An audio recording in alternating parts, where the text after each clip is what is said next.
ओम नमो भगवते वासुदेवाय।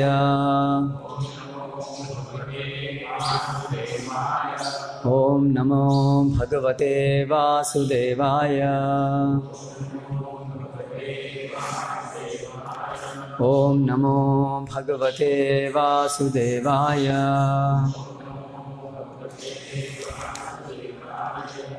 श्रीमद्भागवतम स्कंद 1 अध्याय 18 श्लोक क्रमांक 36 और 27 में मैं पढ़ूंगा। इति उक्त्वा रोषताम्र अक्षः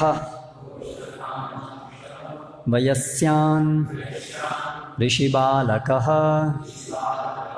कौशिकी आपः उपस्पृश्य वाक् वज्रं विससर्ज इत्युक्त्वा रोषताम्राक्षो वयस्यान् ऋषिबालकः कौशिक्याप उपस्पृश्य वाग्वज्रं विससर्जः इत्युक्त्वा रोषताम्राक्षो वयस्यान् ऋषिबालकः कौशिक्याप उपस्पृश्य वाग्वज्रं विससर्जः इत्युक्त्वा रोषताम्राक्षो वयस्यान् ऋषिबालकः कौशिक्याप उपस्पृश्य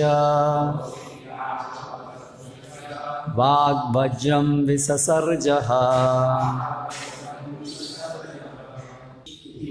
इस प्रकार उक्त्वा कहकर रोषताम्र अक्षः क्रुद्ध होने के कारण लाल लाल आँखें किए वयस्यान संगियों को ऋषिबालकः ऋषि का पुत्र कौशिकी कौशिकी नदी का आपः जल उपस्पृश्य स्पर्श करके वाक् शब्द वज्रम वज्र विससर्ज फेंका भूतकाल का सूचक शब्द। अनुवाद एवं तात्पर्य द्वारा कृष्ण कृपा मूर्ति श्री श्रीमद् अभय चरणारविंद भक्ति वेदांत स्वामी श्रील प्रभुपाद क्रोध से लाल लाल आँखें किए अपने संगियों से कहकर उस ऋषि पुत्र ने कौशिक नदी के जल का स्पर्श किया और निम्नलिखित शब्द रूपी वज्र छोड़ा। तात्पर्य, जैसा कि इस श्लोक से प्रकट होता है कि जिन परिस्थितियों में महाराज परीक्षित को शाप दिया गया वे अत्यंत बचकानी थीं। श्रृंगी अपने अबोध संगियों के बीच अपना अविवेक दिखा रहा था। कोई भी समझदार व्यक्ति उसे सारे मानव समाज के प्रति इतनी भारी क्षति करने से रोक लेता, किंतु उस अनुभवहीन ब्राह्मण पुत्र ने अपनी अर्जित ब्रह्म शक्ति का दिखावा करने के उद्देश्य से महाराज परीक्षित जैसे राजा का वध करके बहुत बड़ी भूल की थी। श्लोक क्रमांक 37। इति लंघितमर्यादं तक्षकः सप्तमे हनि दक्षति स्म कुलांगारं चोदितो मे तदत्रुहम्। उस ब्राह्मण पुत्र ने राजा को इस प्रकार शाप दिया, आज से 7वें दिन अपने वंश के इस सर्वाधिक नीच महाराज परीक्षित को तक्षक सर्प डस लेगा, क्योंकि इसने मेरे पिता को अपमानित करके शिष्टाचार के नियमों को तोड़ा है। तात्पर्य, इस प्रकार ब्राह्मण शक्ति का दुरुपयोग करना आरंभ हो गया और धीरे धीरे कलयुग में सारे ब्राह्मण अपने ब्रह्म तेज तथा संस्कृति दोनों से विहीन हो गए। ब्राह्मण बालक ने महाराज परीक्षित को कुलांगार अर्थात वंश का निकृष्ट व्यक्ति समझा, लेकिन वास्तव में ब्राह्मण बालक ही स्वयं ऐसा था, क्योंकि उसी के कारण ब्राह्मण जाति उसी तरह तेज रहित हो गई जिस तरह विषदंत तोड़ा गया सर्प। जब तक सांप के विषदंत होते हैं तब तक वह भयावह होता है, अन्यथा वह सिर्फ बालकों के लिए ही भयावना होता है। कली ने सर्वप्रथम ब्राह्मण बालक को और धीरे धीरे अन्य जातियों को जीत लिया। इस प्रकार इस युग में समाज की सारी वैज्ञानिक व्यवस्था से ने दूषित जाति प्रथा का रूप धारण कर लिया, जो ऐसी ही दूसरी जाति के लोगों द्वारा उन्मूलन की जा रही है जो कलयुग के वश में है। मनुष्य को चाहिए कि वह दूषण के मूल कारण को देखे और इस व्यवस्था के वैज्ञानिक महत्व को जाने बिना उसकी अवमानना करने का प्रयास न करे। ओम अज्ञानतिमिरान्धस्य ज्ञानञ्जनशलाकया चक्षुरुन्मीलितं येन तस्मै श्रीगुरवे नमः। श्रीचैतन्यमनोभीष्टं स्थापितं येन भूतले स्वयं रूप कदा मह्यं ददाति स्वपदान्तिकं। वन्देऽहं श्रीगुरोः श्रीयुतः पदकमलं श्रीगुरून् वैष्णवांश्च श्रीरूपं साग्रजातं सहगणरघुनाथान्वितां तं सजीवं साद्वैतं सावधूतं परिजनसहितं कृष्णचैतन्यदेवं श्रीराधाकृष्णपादान् सहगणललिता श्रीविशाखान्वितांश्च।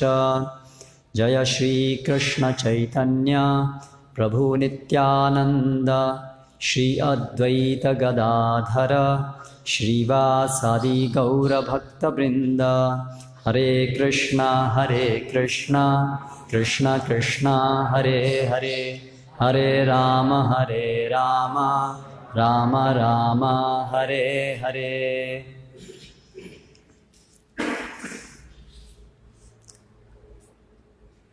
तो अभी यहाँ पर वर्णन है कि आगे श्रृंगी ने सब कारण बताने के बाद कि क्यों उसको शाप देना चाहिए, अभी उसने शाप दिया तो उसकी आंखें क्रोध से तांबे के समान लाल हो गई और अपने जो साथ के बालक थे उनके समक्ष उसने कौशिक नदी के जल का स्पर्श किया और वाग वज्रम, जैसे इंद्र का वज्र होता है तो उसका भी ये जो था वज्र, ये वाक का बना हुआ था, शब्दों का बना हुआ वज्र, वाग वज्रम विससर्जः, और उसको उसने छोड़ा।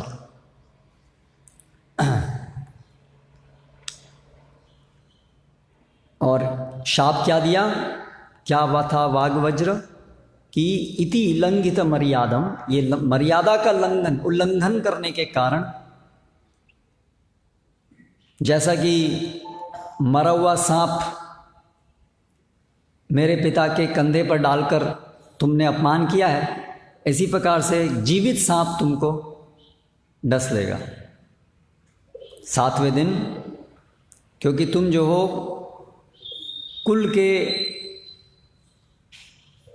निकृष्ट व्यक्ति हो, चोदितों में, और इस प्रकार से मेरे द्वारा ये होगा, ये कार्य संपन्न होगा मेरे कारण, मेरे कहने के कारण।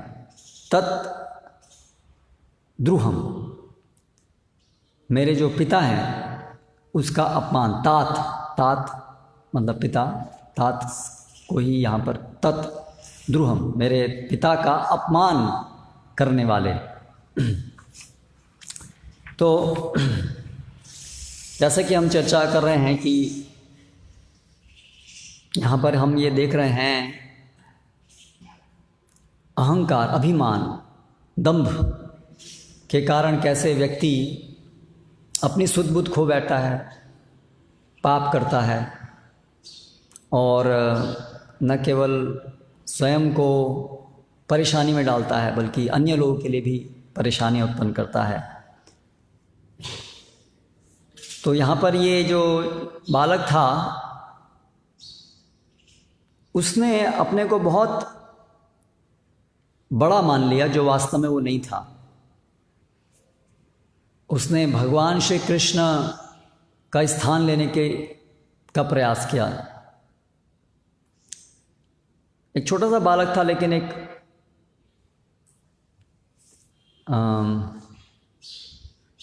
उसने जो अपने को सोचा कि मेरी बड़ी जिम्मेदारी है, जो जिम्मेदारी लेने के लिए वो योग्य नहीं था।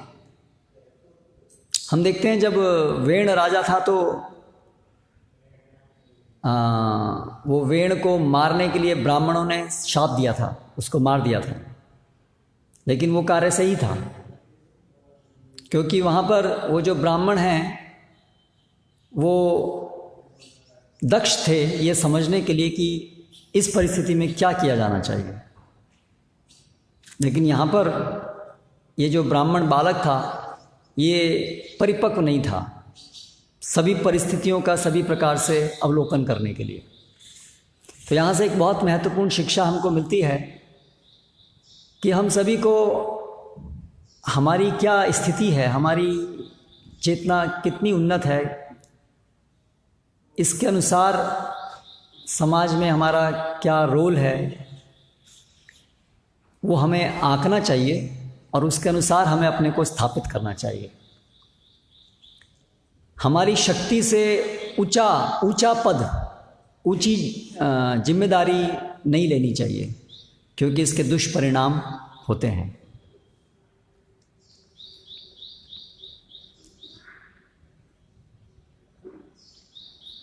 अपने को स्वयं कृत्रिम रूप से ऊंचा उठाने का प्रयास नहीं करना चाहिए। जब हमसे बड़े, जो हमसे वरिष्ठ हैं, वो हमें जब देखें कि हाँ अभी आप ऊंची जिम्मेदारी ले सकते हैं, तब हमें वो स्वीकार करनी चाहिए। अपने आप से आगे बढ़ने का प्रयास नहीं करना चाहिए। हरे कृष्णा। तो ऐसा हमारे भक्तिमय जीवन में भी ये बात लागू होती है। भक्तों के जीवन में एक भौतिक जगत के अंदर जो हमारी मेंटालिटी रहती है, मानसिकता, वो क्या रहती है? हमेशा से लीड करो, आगे बढ़ो, आगे बॉस बनना है सबको। ये भौतिक जगत की बीमारी है, सबको बॉस बनना है। लेकिन भगवान की व्यवस्था में ये जो इच्छा है बॉस बनने की, वही बीमारी है, क्योंकि हमारी मूल अवस्था है हम सेवक हैं। तो जब तक कोई व्यक्ति सेवक होने की भावना में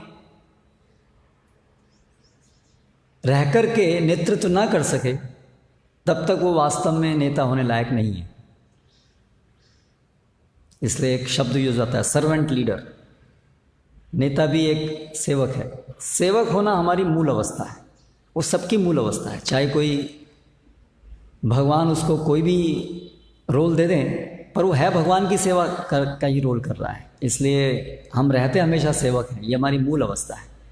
लेकिन क्योंकि हम बद्ध जीव हैं और भगवान का विद्रोह करके यहाँ भगवान बनने आए हैं, इसलिए टेंडेंसी हमारे अंदर हमेशा रहती है कि हम वो सेवक हैं ये बात को भूल जाते हैं और मैं स्वामी हूँ ये बात आ जाती है। तो जब अगर सेवा में रोल भी ऐसा मिल जाए जिसमें कि आपको एक गुरु या एक स्वामी का बड़ा रोल लेना है, तो ये उस समय में मैं सेवक हूँ इस बात को बनाए रखना ये और मुश्किल बात है। करेक्ट? इसीलिए जो ज़्यादा परिपक्व हैं वही इसको, दोनों चीज़ को साथ साथ लेके चल सकते हैं कि वो सेवा लें भी दूसरों से, लेकिन साथ साथ उनकी पूरी चेतना रहे कि ये सेवा मैं अपने लिए नहीं ले रहा हूँ, मैं तो सेवक हूँ, सेवक होते हुए मैं ये सेवा ले रहा हूँ। जो परिपक्व नहीं है तो वो लोग इससे भ्रमित हो सकते हैं और वो सोचें कि ये सेवा सब मेरे लिए ही ये सेवा हो रही है, ये सम्मान मेरे लिए ही हो रहा है, और उससे फिर वो भ्रमित हो सकते हैं। इसलिए सामान्य जगत में हम देखते हैं पावर करप्ट्स, शक्ति किसी को मिलती है तो वो करप्शन हो जाता है, क्योंकि वो ऑलरेडी हमारे अंदर ये स्वामी बनने की इच्छा है, तो वो एकदम से बलिष्ठ हो जाती है, वहाँ पर उसको जल मिल जाता है। इसलिए भगवान की व्यवस्था में कोई भी जो नेतृत्व की व्यवस्था, नेतृत्व का जो जिम्मेदारी है, उसके लिए ये जरूरी है कि उसके अंदर धर्म के प्रति उसकी निष्ठा कितनी है, क्योंकि धर्म का यही अर्थ है कि समझना कि हमारा स्वभाव है, हम सेवक हैं, और जो भी इस भौतिक जगत में हम कार्य करते हैं वो इसी चेतना में करना चाहिए। और हमारे भक्तों के समाज में जो जितना अधिक उन्नत भक्त है वो उतनी ही बड़ी जिम्मेदारी ग्रहण कर सकता है, क्योंकि उन्नत होने के कारण वो इस चेतना में हमेशा अपने नेतृत्व के कार्य को लेगा कि ये मैं कृष्ण की सेवार्थ कार्य कर रहा हूँ। लेकिन अगर वो कृष्ण चेतना में, भक्ति में उन्नत नहीं है उसके अनुरूप जो उसको जिम्मेदारी दी जा रही है, तो वो इससे भ्रमित हो जाएगा और अपना नुकसान कर बैठेगा। जैसे हम देखते हैं श्रील प्रभुपाद के तिरोभाव के बाद में एक सिस्टम आ गया था, जोनल आचार्य सिस्टम। तो उसके अंतर्गत क्या हुआ कि श्रील प्रभुपाद के जाने के बाद अभी कौन गुरु होंगे, तो ये सब चर्चा श्रील प्रभुपाद के समय में हुई, और श्रील प्रभुपाद ने इस प्रकार से बताया कि मेरे शिष्य मेरे जाने के बाद गुरु होंगे। और श्रील प्रभुपाद ने अपने रहते हुए, जब तक श्रील प्रभुपाद खुद हैं तो उस समय तो मर्यादा नहीं है कि शिष्य गुरु पद स्वीकार करें गुरु के रहते हुए, इसलिए उस समय के लिए श्रील प्रभुपाद भी बाह्य रूप से भौतिक बीमारी की लीला प्रदर्शित कर रहे थे। तो बहुत लोगों का दीक्षा रुका हुआ था उसकी वजह से, क्योंकि श्रील प्रभुपाद भ्रमण नहीं कर पा रहे थे और उनकी हेल्थ भी बहुत बाह्य दृष्टि से कमज़ोर थी। तो इसलिए उस समय के लिए व्यवस्था श्रील प्रभुपाद ने बनाई कि 11 लोगों को चुना और कि ये उनके लिए दीक्षा देंगे जब तक श्रील प्रभुपाद उपस्थित हैं, और जनरली उसके बाद जाने के बाद में प्रभुपाद के शिष्य जो हैं वो दीक्षा देंगे। लेकिन हाँ, ये जो 11 लोग थे तो ये प्रभुपाद के बहुत विश्वसनीय लोग थे। लेकिन श्रील प्रभुपाद के तिरोधान के बाद में धीरे धीरे एक इस प्रकार का ये आ गया कि ये जो गुरु हैं, अभी जैसे श्रील प्रभुपाद गुरु हैं तो वो भी वैसे ही गुरु होंगे, क्योंकि गुरु तो हैं, ठीक है, लेकिन गुरु हैं, लेकिन तो प्रभुपाद की तरह से ही ये भी एक आचार्य, महान आचार्य, महाभागवत, ये भी ऐसे ही होंगे। ऐसा शिष्य भी सोचने लगे और ऐसा गुरु भी सोचने लगे कि हमको प्रभुपाद की ही तरह सम्मान और प्रभुपाद की ही स्तर पे हम हैं, महाभागवत हैं। लेकिन वास्तव में श्रील प्रभुपाद की तरह से महाभागवत होना तो इतना सरल नहीं है। यद्यपि गुरु पद स्वीकार करने के लिए ऐसा नहीं है कि केवल महाभागवत होने पर ही कोई गुरु पद स्वीकार कर सकता है। अगर कोई महाभागवत की शिक्षाओं का बहुत निष्ठा से पालन कर रहा है तो वो भी गुरु स्वीकार कर सकता है। लेकिन गुरु होने पर भी उनके स्तर में अंतर होगा, क्योंकि महाभागवत होना केवल गुरु होने से कोई महाभागवत नहीं होता। जैसे कई बार कोई भौतिक कोई पद दिया जाता है किसी को, आप टेम्पल प्रेसिडेंट हैं, तो फिर कई बार सब लोग ऐसे बोल लगते हैं आप प्योर डिवोटी हैं, करेक्ट। तो कोई पोस्ट देने से सब प्योर डिवोटी बन जाता है। प्योर डिवोटी बनना और कोई जिम्मेदारी की कोई वहन करना, उसमें नेसेसरली कोई कनेक्शन नहीं है। हाँ, कोई भी पोस्ट लेने के लिए कुछ तो उन्नत होना ही चाहिए, बिना उन्नति के तो वो पोस्ट नहीं दी जाएगी। लेकिन इवन सन्यासी भी, वो भी एक शुद्धिकरण की प्रक्रिया के अंदर एक सोपान है। तो इवन सन्यासी होने से निश्चित नहीं होता कि कोई महाभागवत है, करेक्ट। तो इसलिए न्यूफाइट जो प्राकृत भक्त होते हैं तो वो खुद भी यही सोचते हैं कि जो भी पोस्ट है वो एक अपने आप में एक पूजा आदर ग्रहण करने के लिए एक अवसर है। तो इसलिए वो लोग भी जब किसी को ऐसे पोस्ट होती है तो वो feeling sleepy can stand up, अगर नींद आ रही है तो। नहीं, आई एम टॉकिंग टू वंशीधारी चक्रधारी। तो वो लोग भी फिर जब किसी की पोस्ट देखते हैं तो वो उसको भी ऐसे ही, हाँ आप तो महाभागवत हैं सुन। तो इसलिए हमें सावधान रहना चाहिए कि हमें अपनी हमारी स्थिति क्या है उसको अच्छे से अवलोकन करना चाहिए। हमें अपने से नीचे वाले पद में रहना अच्छा है, सेफ है उस पोजीशन में रहना। अपने से जो ऊपर का मान सम्मान है और वो चीज़ ग्रहण नहीं करनी चाहिए। विशेष रूप से जैसे मर्यादा है कि गुरु की उपस्थिति में शिष्य को गुरु पद स्वीकार नहीं करना चाहिए, गुरु जैसा सम्मान स्वीकार नहीं करना चाहिए। तो इसलिए जो भी शिष्य हैं उनको ध्यान रखना चाहिए कि अगर उनकी स्थिति है भी लेकिन मर्यादा भी है कि गुरु के सामने मतलब जब तक गुरु उपस्थित हैं, जरूरी नहीं है गुरु के सामने मतलब आपकी आंखों के सामने गुरु हो। जब तक गुरु इस धरातल पर सशरीर हैं तब तक शिष्य को गुरु जैसा सम्मान नहीं लेना चाहिए। तो ऐसी सब बहुत सारी चीज़ें हैं जो हमें प्रोटेक्ट करती हैं, बचाती हैं कि हम कहीं ये कुछ शक्ति मिलने से उसका दुरुपयोग करने की भावना नहीं आ जाए। क्योंकि संभावना हमेशा है, जहाँ शक्ति मिली वहाँ उसका दुरुपयोग हो सकता है। टेंडेंसी हमारे अंदर है ये बहुत ज़्यादा इनहेरेंट। इसलिए हमें सावधान रहना चाहिए। इसलिए अपने को लो प्रोफाइल में रखना चाहिए। जब सब लोग आपके गुरुजन और सभी लोग आपको बोलें कि अभी आप सेवा के लिए ऊंचा पद स्वीकार करें, तब स्वीकार करना चाहिए। अपने आप आगे आगे नहीं दौड़ना चाहिए, मुझे ये पोस्ट दे दो, मुझे ये दे दो, मैं ये दे दो। खुद नहीं उसके लिए दौड़ना चाहिए जैसे कि भौतिक जगत में सब लोग दौड़ते हैं। जब हमें हमारे गुरुजन वरिष्ठ लोग दें तब विनम्रता से उसको ग्रहण कर सकते हैं सेवार्थ। समझ रहे हैं मैं क्या कह रहा हूँ। जैसे गुरु महाराज भक्ति विकास स्वामी महाराज बताते हैं कि ये सन्यास लेना गुरु शिप उनको उनके सब वरिष्ठ गुरु भाइयों ने बोला बार बार, तब जाकर के उन्होंने इसको ग्रहण किया। उन्होंने ऐसे अपने आप से आकर के नहीं लिया। ऐसे कई बार हम देखते हैं कि भक्तगण ब्राह्मण दीक्षा के लिए, प्रभु जी हमें ब्राह्मण दीक्षा चाहिए, आतुर होते हैं। प्रथम दीक्षा के लिए आतुर होना चाहिए। गुरु की शरण स्वीकार करने के लिए हमें बहुत आतुर होना चाहिए। जैसे भक्तिदान सरस्वती महाराज अपने गुरु महाराज से विनती करते हैं मुझे दीक्षा, तो वो तो हमारा संवैधानिक गुण है, आवश्यकता है कि हम शरण ग्रहण करें, है ना। लेकिन तत्पश्चात कि हम ब्राह्मण हैं ये हमें नहीं बोलना चाहिए। ये गुरु देखें कि आप क्या हो और उसके अनुसार दें। क्योंकि आपके अगर शरणागति हो गई तो फिर भगवत धाम जाने के लिए आप शरणागति से आप सक्षम हैं, भगवत धाम जा सकते हैं। उसके लिए आपको कोई हर व्यक्ति को ब्राह्मण दीक्षित होने की आवश्यकता नहीं है ना।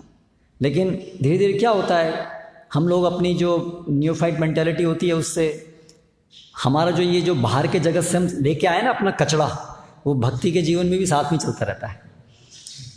तो वहाँ पर हम यही देखते आए हैं कि प्रेस्टीज, सब संसार में हम लोग अपनी प्रेस्टीज बनाने के चक्कर में रहते हैं। तो वही प्रेस्टीज की इच्छा को लेकर के हम भक्तों के समाज में भी ये पीछे आ जाता है। तो फिर हम यहाँ देखते हैं यहाँ प्रेस्टीज किसकी ज़्यादा है, भाई जो दीक्षित है उनकी प्रेस्टीज ज़्यादा है। अच्छा ओके, तो अभी मुझे दीक्षित होना है क्योंकि मुझे अपनी प्रेस्टीज बढ़ानी है। फिर नेक्स्ट देखते हैं, अच्छा जो ब्राह्मण है उनको तो ज़्यादा प्रेस्टीज है, ओके तो अभी मुझे ब्राह्मण बनना है। फिर और किसकी प्रेस्टीज ज़्यादा है, ऐसे हम सब लोग अवलोकन करते हैं। अच्छा ये मैनेजर होने पे ज़्यादा और प्रेस्टीज मिलती है, ओके अभी मुझे मैनेजर बनना है। फिर ये चलता रहता है दिमाग में, सावधान नहीं रहेंगे तो चलेगा दिमाग में सूक्ष्म रूप में, है ना, चलता रहता है। क्योंकि ये जो हमारे साथ आया ना बैकलॉग हमारा साथ में, ये आराम से नहीं हटता है ये। तो हमें बहुत सावधान रहना है कि ये सब चीज़ें काटना है, ये सब जो गंदगी हम साथ में लेके आए हैं अपने। ऐसे ही बहुत सारी चीज़ें होती हैं, कर्मकांड विचारधारा लेके आते हैं हम लोग, वो भी साथ साथ चलती हैं। ये सब दुर्गुण, जैसे शराब की बोतल में शराब निकाल देने पर भी वो उसमें गंध आती रहती है ना, तो ऐसे ही ये गंध आती रहती है हमारे अंदर। बहुत समय तक। तो इसलिए सावधान, वो जो गंदगी है वो कहीं हमें हमारी भक्ति में रुकावट नहीं आ जाए। तो यहाँ पर आप देखिए, वो जो ब्राह्मण बालक है उसकी क्षमता नहीं थी एक इतने महान राजा को जज करने की, कि वो राजा ने सही किया है गलत किया, उसकी क्षमता नहीं थी। अबोध बालक है, लेकिन शक्ति मिल गई, उसने सोचा अभी मेरे अंदर पर्याप्त क्षमता आ गई कि मैं अभी सब अवलोकन कर सकता हूँ। वास्तव में ब्राह्मण जो है उसके अंदर ऐसे गुण होने चाहिए कि वो क्षत्रिय क्या कर रहे हैं क्या नहीं कर रहे हैं उनको देखे, है ना। लेकिन ये जो बालक था ये अभी परिपक्व नहीं था। तो ये महत्वपूर्ण चीज़ है कि परिपक्वता होनी बहुत जरूरी है। परिपक्वता अर्थात है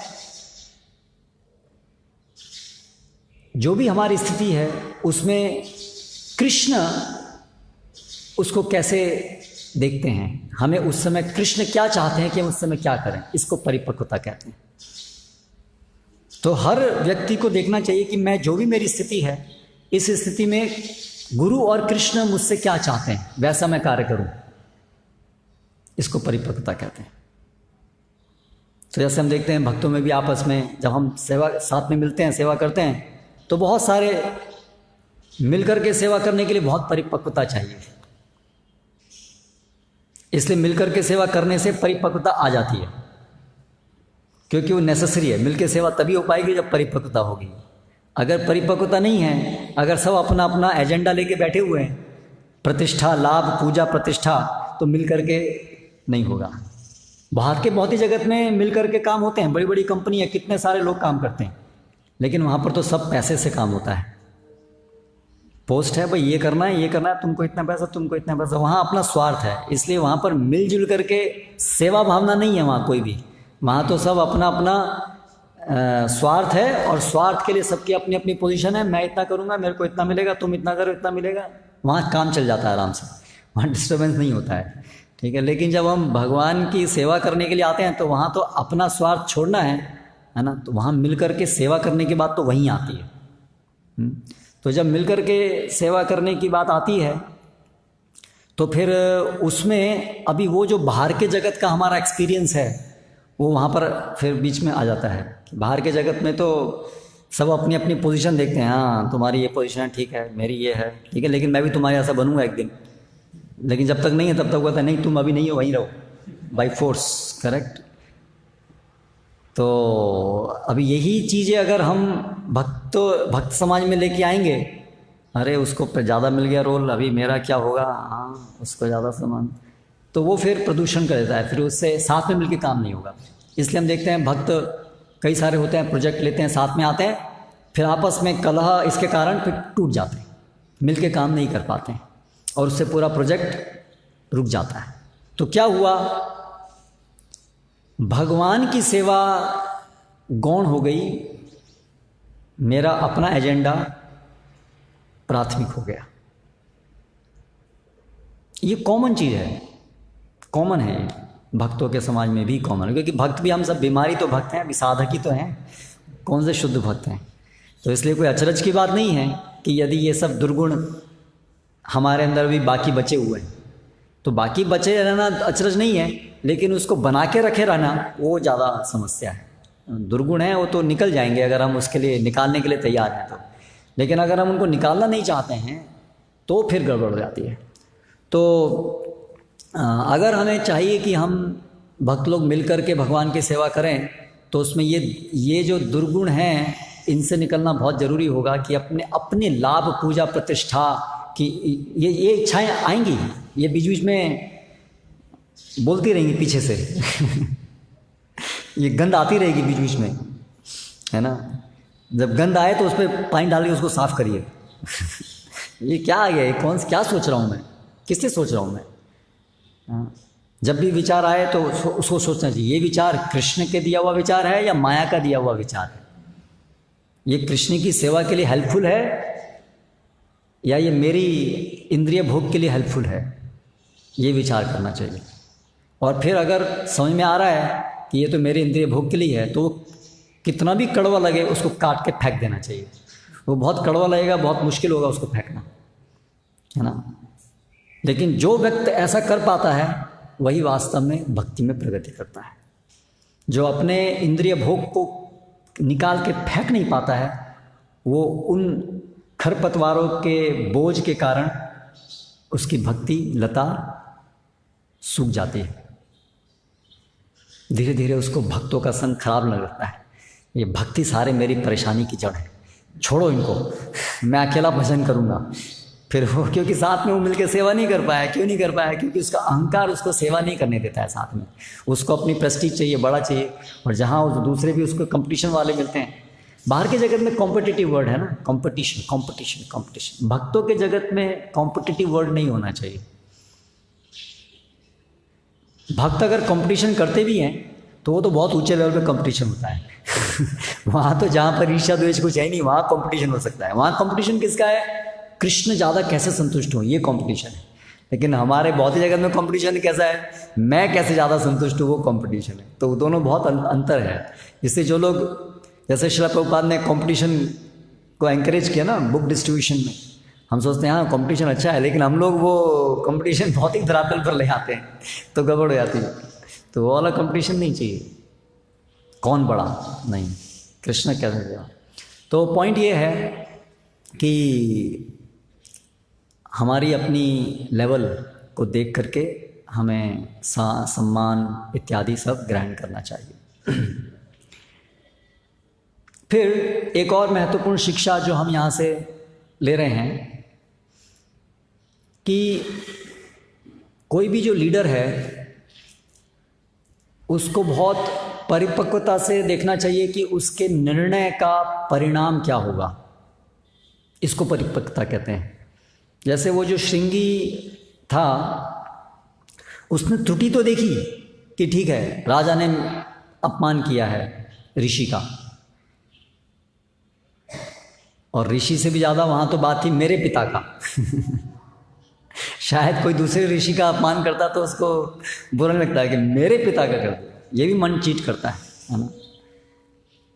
तो लेकिन ठीक है, त्रुटि हुई, लेकिन त्रुटि का जो उपाय आप ढूंढ रहे हैं उसको ठीक करने के लिए, उसका परिणाम क्या होगा वो सोचा कि आपने शाप दे दिया कि राजा मर जाए, और राजा मर जाने के बाद प्रजा का क्या होगा, दूसरा कौन राजा है, आपने उसने ये सोचा।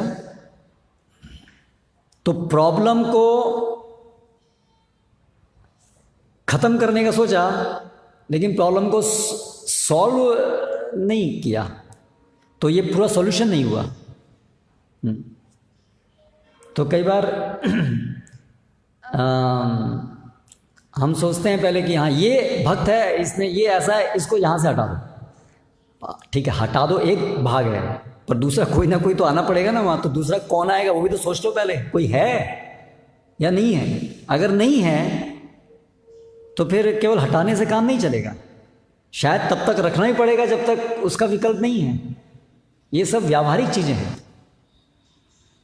ये परिपक्वता के अंदर आती हैं। इसलिए कई बार क्या होता है कि भक्त लोग जो कम परिपक्व हैं वो सोचते हैं अरे वो इतना वो तो ये गलत कर रहा है ना, तो उसको हटाते क्यों नहीं है।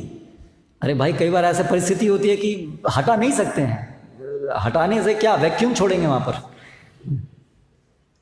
अभी जो छोटे जो लोग हैं उनको वो दिखता नहीं है वो सारी चीज़ें। एक और इससे महत्वपूर्ण विषय है जो हम भक्तों के समाज में इससे समस्या होती है। जैसे मान लीजिए कोई इंचार्ज है, टेम्पल प्रेसिडेंट है, गुरु हैं। अभी जो लोग उस स्तर पे नहीं हैं, जिनको उसका अनुभव ही नहीं है, वो जान नहीं पाते हैं कि उस स्तर पे कोई भी निर्णय लेने के लिए क्या क्या चीज़ें देखनी होती हैं। उनको उसका अनुभव नहीं है, ना अनुभव है ना उनकी क्षमता है कि वो सोच पाएँ कि क्या क्या चीज़ें देखनी होती हैं। तो वो लोग अपने दृष्टिकोण से, जो बहुत संकुचित दृष्टिकोण है, उससे वो उसकी परिस्थिति को आंकने की कोशिश करते हैं और वो अपना निर्णय उसके ऊपर लादने की कोशिश करते हैं। आपको ये कर देना चाहिए, आपको ये कर देना चाहिए। वो अपने दृष्टिकोण से एक अपने स्टैंड पॉइंट ऑफ व्यू से देख रहे हैं, लेकिन वो बहुत छोटा पॉइंट ऑफ व्यू है, क्योंकि उनकी स्थिति बहुत अंतर है ना। तो और जब वो ऐसा नहीं करते हैं तो वो उसको सोचते हैं ये गलती कर रहे हैं। करेक्ट। जैसे कई बार मैं उदाहरण देता हूँ, अभी पाकिस्तान ने कुछ किया, कुछ मुठभेड़ की छोटी सी, तो यहाँ पर भारत में हम बैठे बैठे न्यूज़पेपर में कुछ पढ़ते हैं 3-4, और उस न्यूज़पेपर में बोलते हैं अरे मैं तो कहता हूँ मोदी को हमला कर देना चाहिए पाकिस्तान पे। बस आपने तो आराम से बोल दिया। अब आपको क्या पता कि वो प्राइम मिनिस्टर के लेवल पर क्या क्या चीज़ देखनी पड़ती है। आप तो यहाँ चाय के गल्ले में चाय बनाने वाले हैं, ठीक है, आपने न्यूज़पेपर में सुना कुछ लोग बात कर रहे थे, आपने सुना हाँ ये कर देना चाहिए, बस बहुत आसान है बोलना। लेकिन एक प्राइम मिनिस्टर को 1000 चीज़ देखनी पड़ती है।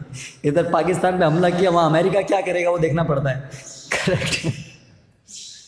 अब ये जो छोटा सा व्यक्ति, इसे क्या पता वर्ल्ड पॉलिटिक्स में क्या होता है। तो उसी प्रकार से हम कई बार देखते हैं, जैसे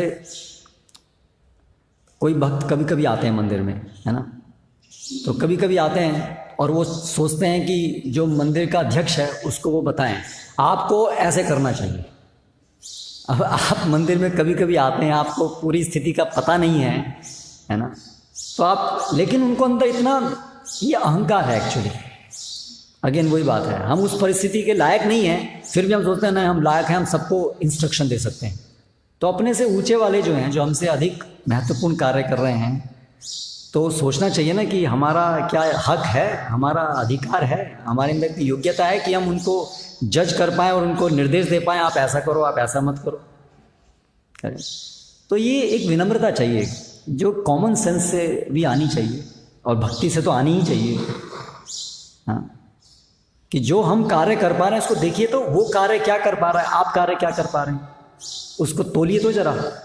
हाँ, अभी इतना बड़ा राजा, पूरे सम्राट है, इतने पूरे उसको चला रहा है, और ये छोटा सा बालक थोड़ा विचार तो करे कि भाई वो कर क्या रहा है, वो स्थिति को सोचे तो, है ना। तो इसको ये परिपक्वता भी हमें जरूरी है, दूसरे की स्थिति को समझना, अपनी स्थिति को भी समझना आना चाहिए, दूसरे की स्थिति को भी समझना आना चाहिए। वो कितना महान काम कर रहा है वो भी दिखना चाहिए। करेक्ट। जैसे कई बार होता है कोई प्रचारक है, बहुत कितने साल से प्रचार कर रहा है और कितना अच्छा प्रचार कर रहा है, लेकिन हम कई बार मिलते हैं लोगों को, सामान्य लोग बोलते हैं आप लोग ऐसा क्यों नहीं करते हैं, आप लोग पार्लियामेंट में जाकर के क्यों नहीं, आपको बोलना चाहिए पार्लियामेंट में, तो आपको आप बोलो मोदी से, मोदी करेगा सब।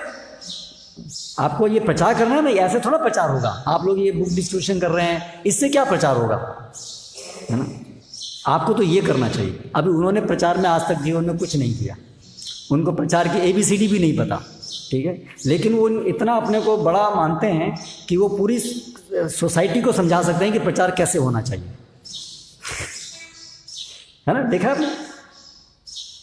तो ये फ्री की एडवाइस देना बहुत लोगों को आता है, ये बहुत अच्छा लगता है फ्री की एडवाइस देना बस, लेकिन वो जो अपरिपक्व नहीं है वही ऐसा काम करते हैं।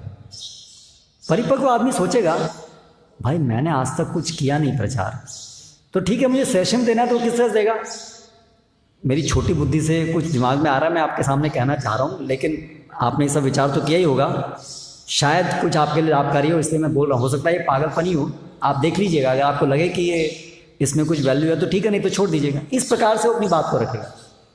लेकिन ये दब्बी व्यक्ति कैसे बोलेगा, अरे ये सब ऐसे प्रचार नहीं होने वाला, ऐसे करो, हाँ, तो वो समझ लेना चाहिए बेकार आदमी।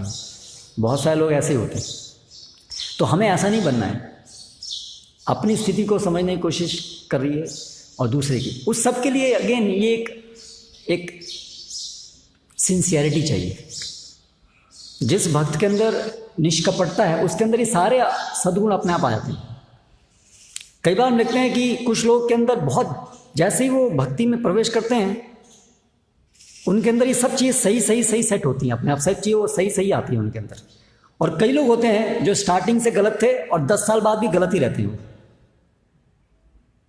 है ना।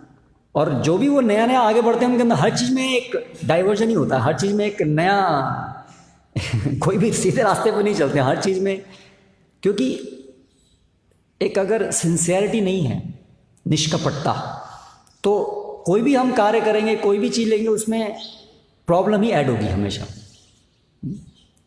तो अगर कोई भी भक्त समाज में भगवान की सेवा करना, अगर उसके लिए वो सिंसियर नहीं है, उसका अपना कुछ एजेंडा है, तो वो 10 साल बाद भी अगर वो अपने को शुद्ध नहीं कर पाया, वो हर चीज़ में उसका एजेंडा वो मिक्स रहेगा और उसकी वजह से वो प्रदूषण हमेशा हर चीज़ में दिखेगा उसका।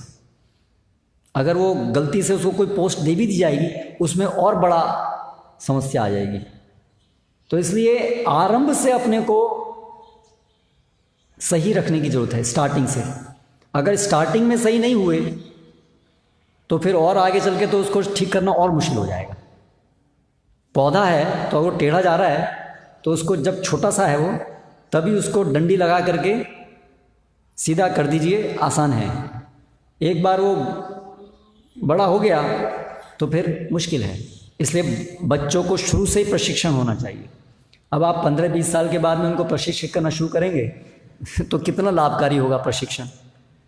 अच्छा है कि उसको स्टार्टिंग से प्रशिक्षण दिया जाए। ऐसे ही भक्तों के जीवन में भी होता है। भक्त, हमारा जीवन भी ऐसे ही बाल्यकाल, प्रौढ़, युवा, ऐसी अवस्थाओं से हमारा भक्ति में जीवन भी गुजरता है। तो जब कोई भक्त पहली बार संपर्क में आता है तो हमें भी ध्यान देना चाहिए और हमें खुद भी समझना चाहिए कि ये मेरी अभी आरंभिक अवस्था है, इसमें अपने को फंडामेंटल अभी सही करने की ज़रूरत है। जब हम भक्ति में प्रवेश करते हैं फंडामेंटल वहीं से ही ठीक हो जाने चाहिए, है ना। अगर उस समय फंडामेंटल ठीक नहीं हुए और बिल्डिंग बन गई तो उसके बाद थोड़ा ना फाउंडेशन ठीक करेंगे। जब बिल्डिंग बन गई है तो करेक्ट। तो इसलिए जब, और हम देखते हैं जिन भक्तों का नींव ढंग से नहीं हुई है, बिल्डिंग ऊपर हो गई तो नींव में प्रॉब्लम है, तो आगे तक बिल्डिंग में प्रॉब्लम रहने ही वाली है उनकी। बहुत मुश्किल है उसको फिर ठीक करना। वो तो ड्रास्टिक चेंज करना पड़ेगा, पूरा तोड़ फोड़ के पूरी दोबारा से बना। फिर वो भक्त उतना सहन कर पाएंगे कि नहीं कर पाएंगे, वो समस्या रहती है। तो इसलिए आरंभ से अपनी नींव को अच्छा रखिए। फर्स्ट थिंग फर्स्ट, जो पहले जानने की है, जो पहले दृढ़ता आनी चाहिए, क्लैरिटी अपने मन के अंदर, कृष्ण सेवा करना ही एकमात्र इच्छा होनी चाहिए। ये निष्कपटता, ये सबसे पहली चीज़ जो अर्जित करनी है। श्लोक बहुत सारे याद करना, बहुत सारी फिलॉसफी जान लेना, बहुत अच्छा प्रवचन दे पाना, ये बाद में आ जाएंगे, कोई बात नहीं। लेकिन सबसे पहली चीज़ क्या आनी चाहिए? भक्ति की एसेंशियल चीज़, मैं दास हूँ। मेरे अंदर ये बाकी जो अनर्थ हैं, कुछ भोग करने की इच्छा, मुझे कुछ प्रेस्टीज, लाभ, पूजा, प्रतिष्ठा, ये चीज़ पहले बाहर निकालिए, इसके ऊपर पहले काम कीजिए, ठीक है। क्योंकि एक बार ये पहली चीज़ पहले आ गई, फिर उसके बाद बाकी चीज़ें जो फिर श्लोक याद करना भगवान की सेवा में भी हो सकता है और अपने अभिमान को बढ़ाने के लिए भी हो सकता है। हर काम ऐसे हो सकता है, जप करना भी ऐसे हो सकता है। जप करना है बहुत अच्छे से, इसलिए दूसरे लोग जान पाए कि मैं कितना अच्छा जप करता हूँ, इसलिए भी जप हो सकता है। भक्ति, हर चीज़ जो है वो अनेक अनेक कार्य से हो सकती है। तो इसलिए फर्स्ट थिंग फर्स्ट, पहले हमारा प्रयोजन, है ना। इसलिए प्रभुपाद लिखते हैं उपदेशामृत में कि भक्ति में प्रगति करने के लिए सबसे महत्वपूर्ण है attitude of A practitioner. Attitude, इसे सबसे पहले जो वर्क करना है, सबसे पहले जो ठीक करना है वो है एटीट्यूड। ये है हमारी नींव। ये एक बार अच्छी बन गई, फिर आप श्लोक याद करिए, ये कीजिए, फिर वो सब सेवा में लग जाएंगे बढ़िया से। और एटीट्यूड सही नहीं है तो फिर आप श्लोक याद कर रहे हैं और जो भी कर रहे हैं वो गलत एटीट्यूड की वजह से वो आपको प्रॉब्लम करेंगे, आपकी भक्ति में और ज़्यादा वजन और ज़्यादा बर्डन क्रिएट करेंगे। जितने ज़्यादा श्लोक सीखे उतना ज़्यादा बर्डन, जितना ज़्यादा शक्ति मिल गई उतनी ज़्यादा बर्डन, करेक्ट, ऐसा हो जाएगा। और फिर आप उस वजन में, बर्डन में दब जाएंगे। ऐसा ही हुआ यहाँ श्रृंगी के साथ। उसके लिए जो ब्रह्म तेज था वो बर्डन की तरह से काम किया उसका। हाँ। तो वो जो राजा था, तो एक तो राजा था, तो उसका क्या होगा, राजा जो महान व्यक्ति हो उनके कुछ गलती भी वो करते हैं तो भी उसमें बहुत सोच समझने की जरूरत पड़ती है कि कैसे उसको ठीक किया जाए। राजा था, राजा को मार देना ये कोई छोटी सी गलती का वो नहीं था। फिर दूसरी चीज, उस राजा में केवल राजा होने की वजह से ही श्रृंगी ने गलत नहीं किया, लेकिन राजा के अंदर और भी तो कितने सारे सद्गुण थे वो तो देखना चाहिए। राजा तो इतना महान भक्त था तो वो भी देखना चाहिए। इसलिए जो लीडर है, किसी भी भक्त को, उसको अगर सुधारना है, उसको कुछ प्रताड़ित भी करना है, तो ये भी देखना चाहिए कि दुर्गुण हैं पर गुण भी हैं, उन सब चीज़ का सामंजस्य देख करके रिएक्शन करना चाहिए। कई बार हम लोगों में केवल दुर्गुण ही देख पाते हैं, उनके सद्गुण भी साथ में देखने चाहिए हमें, तब हम सही प्रकार से डिसीजन ले पाएंगे कि इस परिस्थिति में क्या होना चाहिए। लेकिन अगर हमारे अंदर ईर्ष्या द्वेष है तो हमारी आंखें ढक जाती हैं, तो हमें केवल दुर्गुण ही दिखते हैं। ये एक और समस्या है साथ में मिलकर के सेवा करने में, क्योंकि ईर्ष्या द्वेष जहाँ होता है तो वहाँ फिर न्यूट्रल विजन नहीं रहती है, आँख साफ नहीं है। ईर्ष्यावश केवल दुर्गुण दिखेंगे और अच्छे गुण भी दुर्गुण की तरह से दिखने लगते हैं, फिर ये भी होता है। तो समस्या क्या है हमारी आंखों में, उसमें पहले उसको साफ रखिए हमेशा, वो साफ रहेगी तो सब चीज़ स्पष्ट दिखेगी।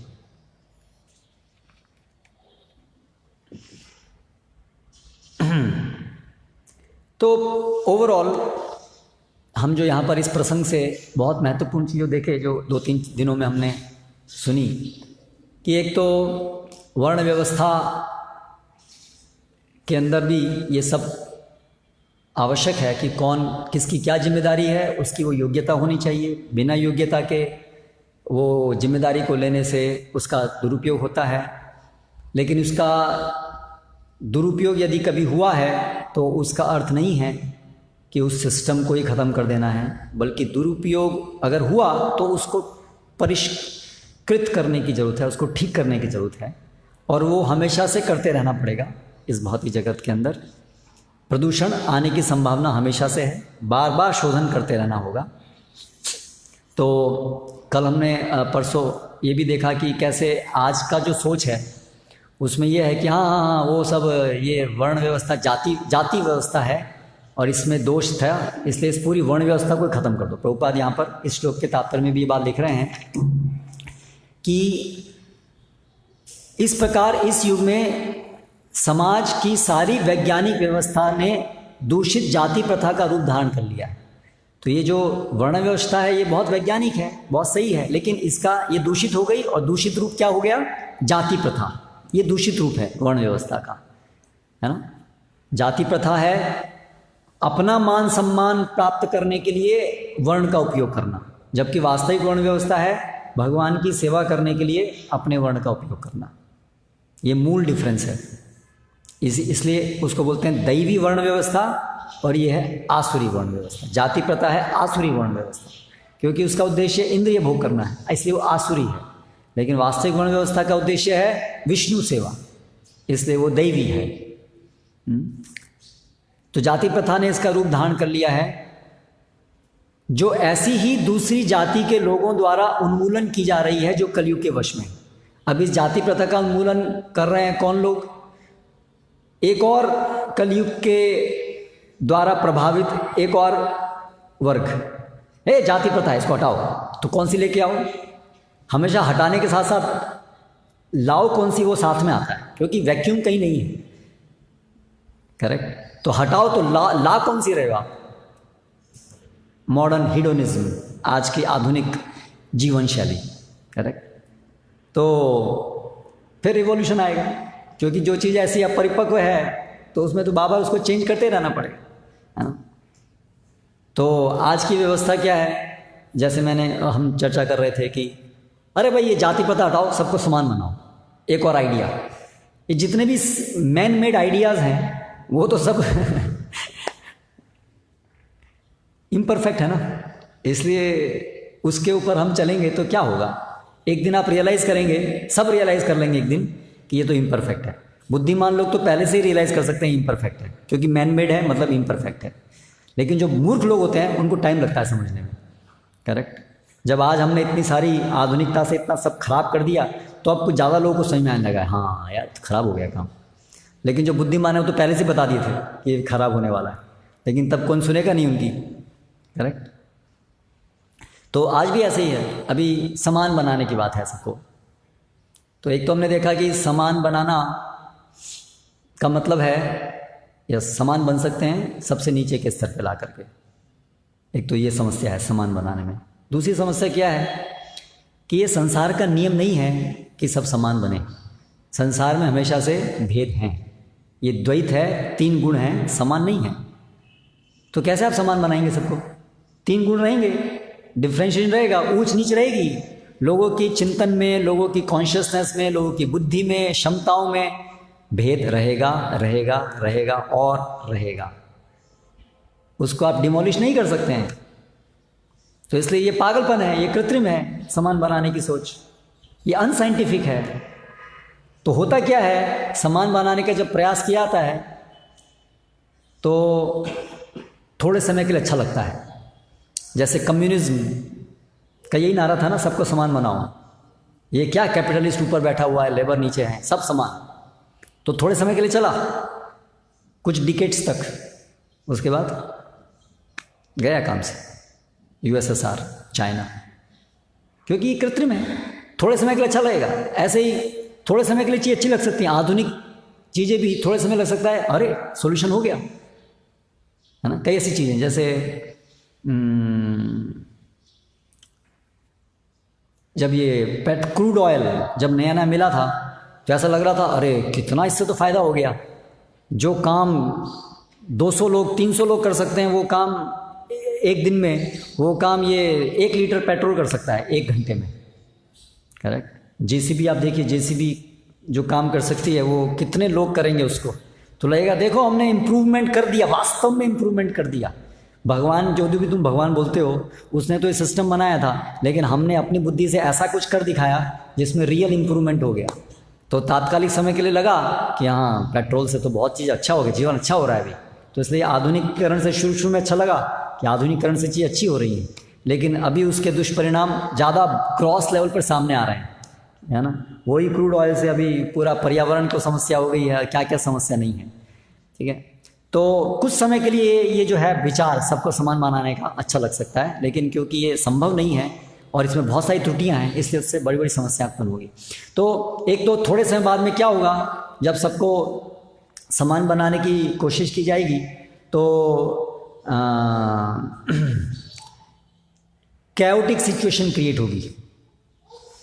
क्योंकि समान बनाने में मतलब समाज में कोई भी साथ में रहना है तो एक नेतृत्व, बॉस तो कोई ना कोई चाहिए ही।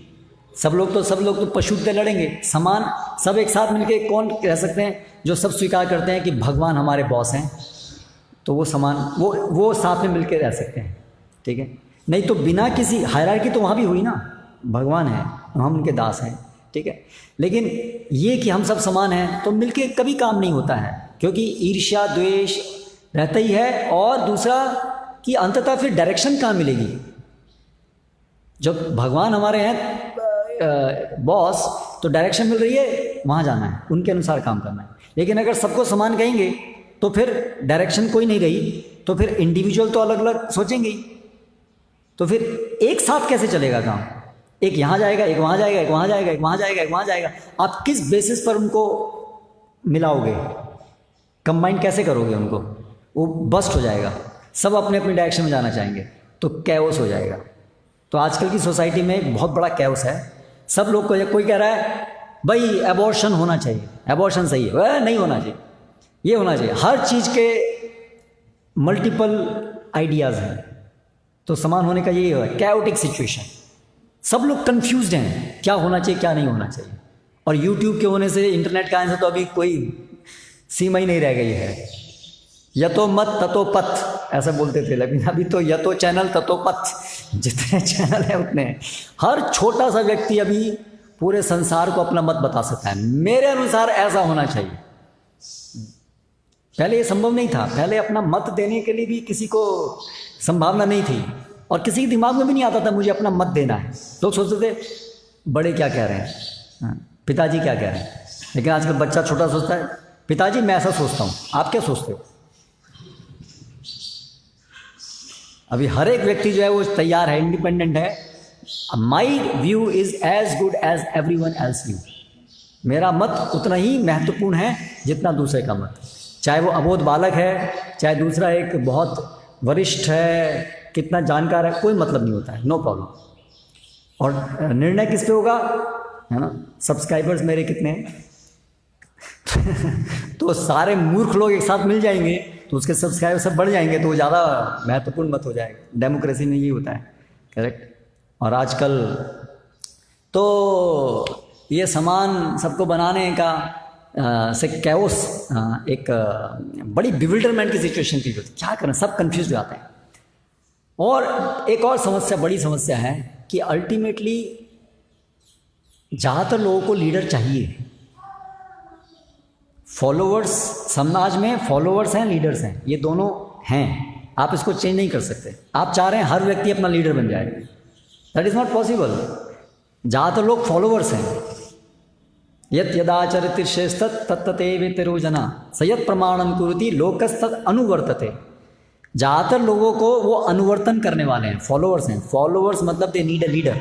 तो अगर आप सबको समान बनाने की कोशिश करेंगे तो क्या होगा, जो असुर है वो लीडर पोस्ट ले लेगा इसका मिसयूज़ करके। और वास्तव में ये विचार लाने वाले भी वही असुरी हैं। वो राइट लीडर को हटाने के लिए विचार लाते हैं, सबको समान बना दो। उनके पीछे अंदर अंडरस्टैंडिंग क्या होती है, सबको समान बना दे मतलब जो वास्तव में लीडर बन रहा है उनको हटाओ जिससे कि मैं लीडर बन जाऊँ। एक्चुअली प्रोपेगेंडा ये है, करेक्ट है ना। जैसे स्त्रियों का शोषण मत करो, स्त्रियों को भी समान बनाओ। वो जो बोलने वाले हैं वो स्त्रियों का शोषण करना चाहते हैं, वही लोग हैं जो उसको बोलते हैं। तो ये एक बहुत आधुनिक समय में एक तरीका है यूफेमिज्म। बोलने के लिए ऐसी बात बोलो जो सुनने में अच्छी लगती है, लेकिन उसके पीछे इरादा कुछ और होता है। जैसे आजकल देखते हैं वर्ल्ड पॉलिटिक्स में अमेरिका नारा क्या देता है, डेमोक्रेसी। सुनने में बड़ा अच्छा लगता है, सबको समान अधिकार होने चाहिए, सुनने में बड़ा अच्छा लगता है, लेकिन वो उसके अंदर तथ्य नहीं है। तो मूर्ख लोग उससे मूर्ख बन जाते हैं। और ये जो समान अधिकार वाले हैं ये किसी को समान अधिकार नहीं देना चाहते हैं, ठीक है। ये जो अमेरिका है, अभी वहाँ पर रशिया गया तो बोल रहा है ओ देखो उन लोगों के ऊपर हमला कर दिया, उनके ह्यूमन राइट्स। ये ह्यूमन राइट्स पूरा अपने आप में सब ह्यूमन राइट जो पूरा बनाया गया ये पूरा अमेरिका के वर्चस्व को बढ़ाने के लिए ह्यूमन राइट्स बनाया गया।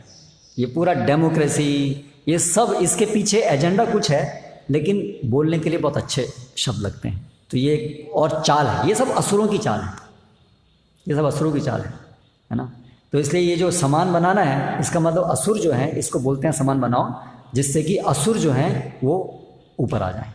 और अभी असुरों के अंदर क्या शक्ति होती है, वो ना बहुरूप ले सकते हैं और दिखते नहीं हैं। तो आजकल लीडर जो है, लीडर तो है लेकिन लीडर दिखता नहीं है आजकल, करेक्ट। पहले कंपनी होती थी तो उसमें दिखता था भाई ये बॉस है, लेकिन आजकल कॉर्पोरेट है उसमें दिखता नहीं है बॉस कौन है, करेक्ट। छुपा हुआ है वो अंदर दिखता नहीं है कौन बॉस। तो इसलिए ये नारा लगाते हैं सब समान है, समान कोई नहीं बनता कभी भी, ठीक है। आज भी सब लोग गवर्न हैं, आज सब लोग प्रोग्राम्ड हैं वो गूगल के द्वारा कि किसको क्या सोचना है। आपके सोचने को भी अभी वो कंट्रोल कर रहे हैं। आप सोच रहे हो कि हम सब समान बन गए, आप सोचोगे भी क्या, वो भी आपको कंट्रोल किया जा रहा है, करेक्ट। तो फिर है ना, लेकिन अभी छुपे हुए हैं, बहुत सूक्ष्म है। इसलिए माया जो है ना वो टेक्नोलॉजी है, माया छुपे हुए के। राक्षस जो है वो छुप के काम करते हैं मायावी रूप ले लेते हैं। तो ऐसा हो रहा है आजकल। तो इसीलिए ये चाल है कि जो असुरों की छुप छुप के बिना प्रदर्शित हुए वो अपना कमांड, वो अपने सबको शोषण करने के लिए ले रहे हैं। इसलिए इनको हटाने के लिए ज़रूरी है कि वास्तविक राजा, वास्तविक वर्णाश्रम सिस्टम आए, तभी ये संभव है। ठीक है, यहाँ समाप्त करते हैं। हरे कृष्ण।